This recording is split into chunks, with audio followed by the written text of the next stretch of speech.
Mga kababayan, magandang gabi po sa inyong lahat.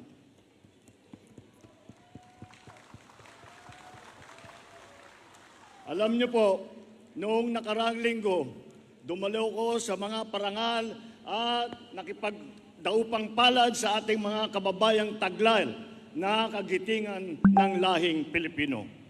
Sa bantayog ng SAF 44, naalala ko ang tapang ng ating lahi. Silang nauubusan ng bala pero hindi nauubusan ng lakas ng loob.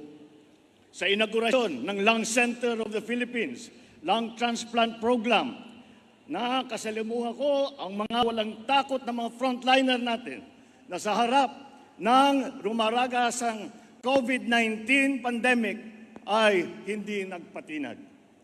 Sa loob ng Barasoyan Church sa Malolos, sumariwa sa aking isipan ang pag-igit ng ating mga bayani na ang kalayaang nakamit ay hindi na maaaring bawiin.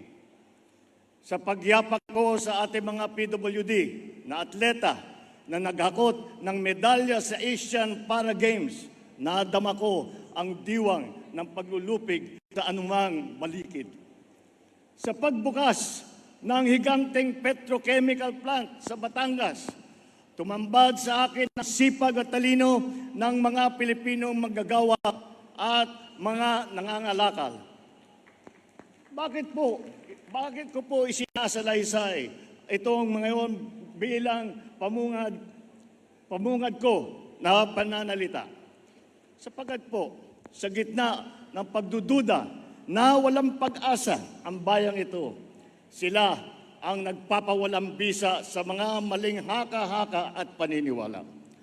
Sa negatibismo na tila bumabalot sa ating bansa, na binabaluktot ang ating kakayahang umusbong.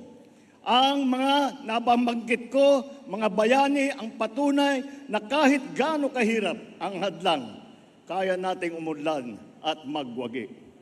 Sa ating mga kapwa Pilipino na mababa ang tingin sa kanilang sarili at kakayahan, ang mga nababanggit kong huwarang Pilipino ang itataas ang ating noo kahit kanino.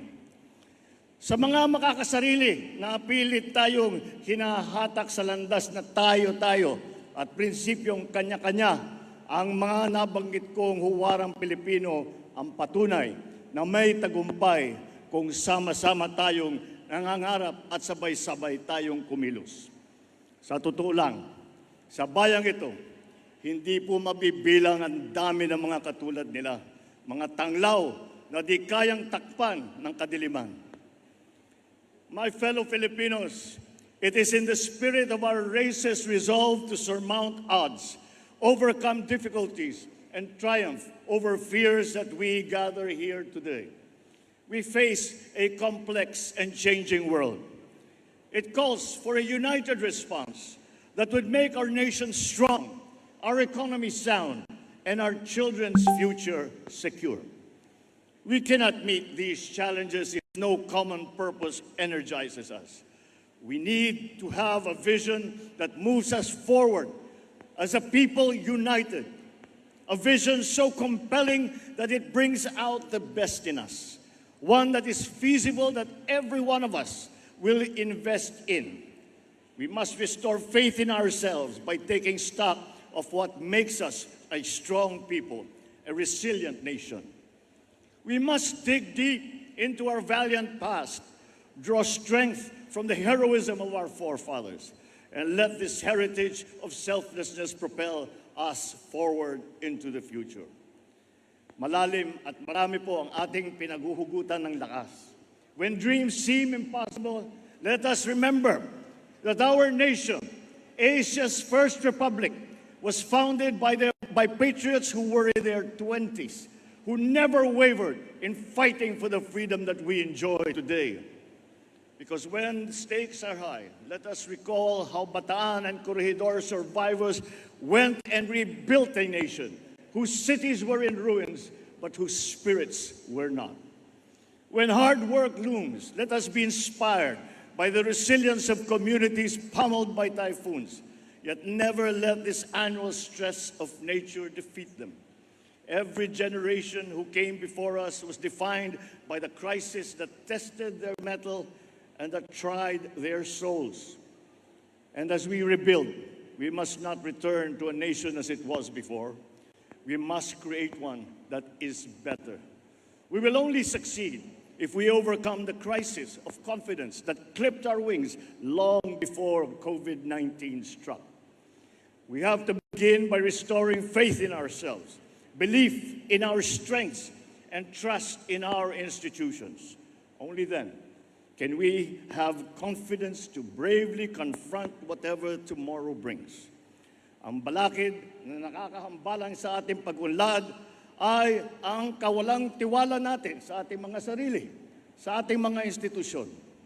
Bakit marami sa atin ay napakababaw ng pagtingin sa ating kakayahan?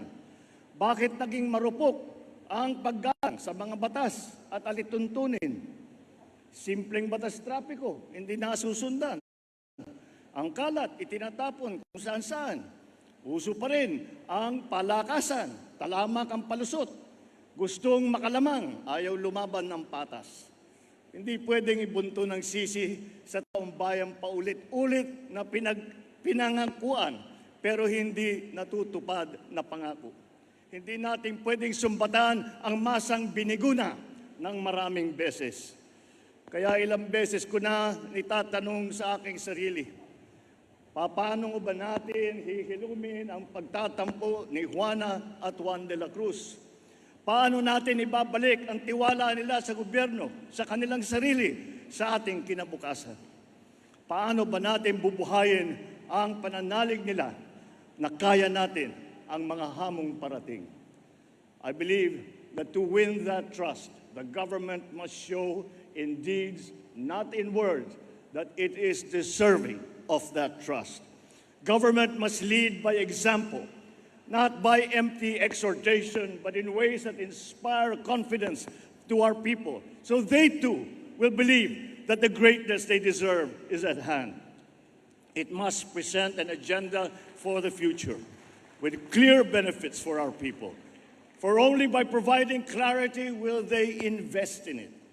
We must craft a blueprint for progress, a plan that inspires hope and promises change, because without one, we will be inflicting the old and outmoded views on our people, denying them the benefits that innovation and that empowerment will bring.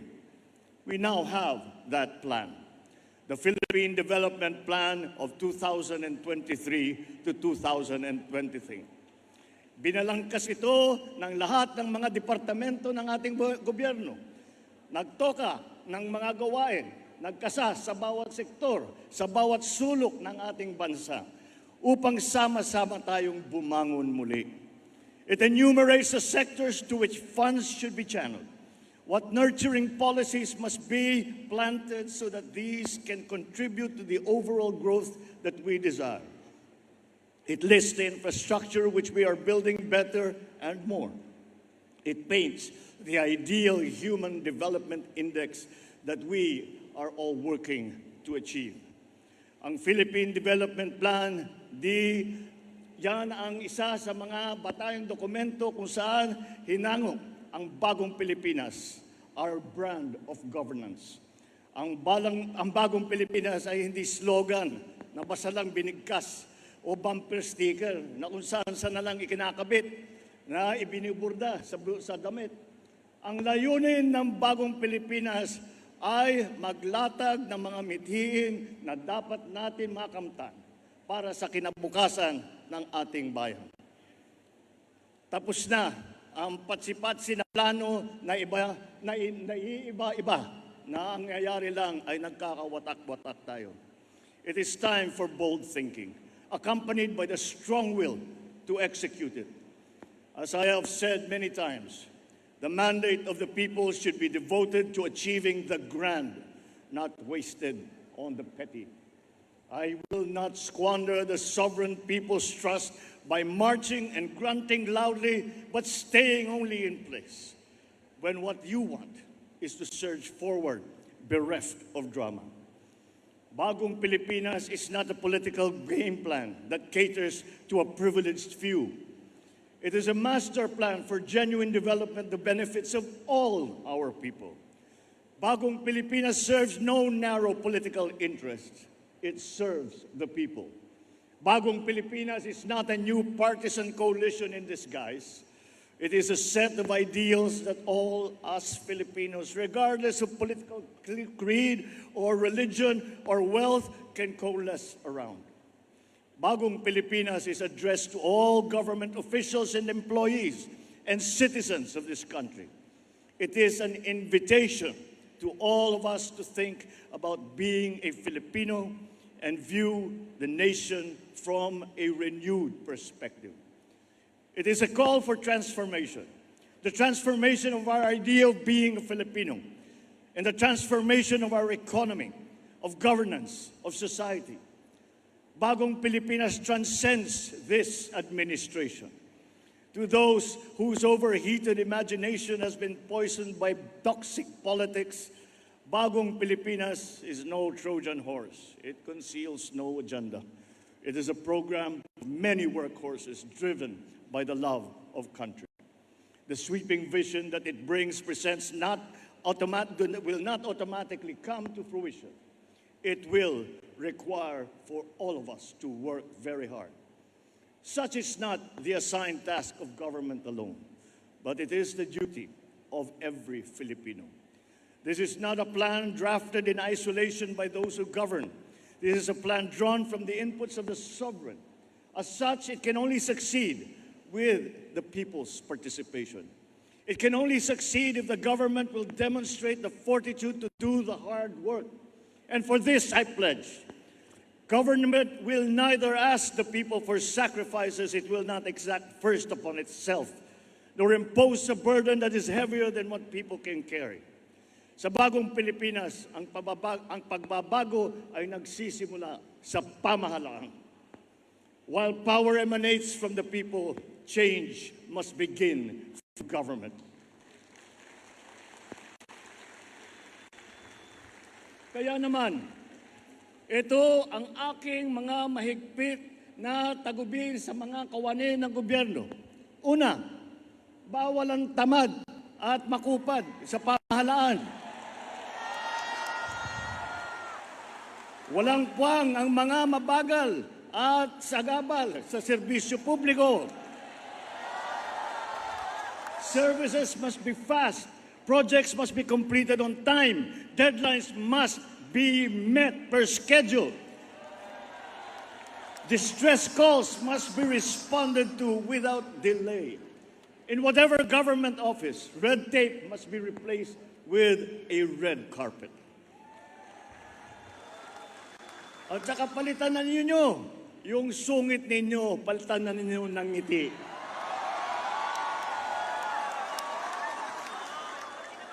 Complex requirements and the processing time must be reduced. Pangalawa, bawal ang mga hindi tapat at nangungulumbat.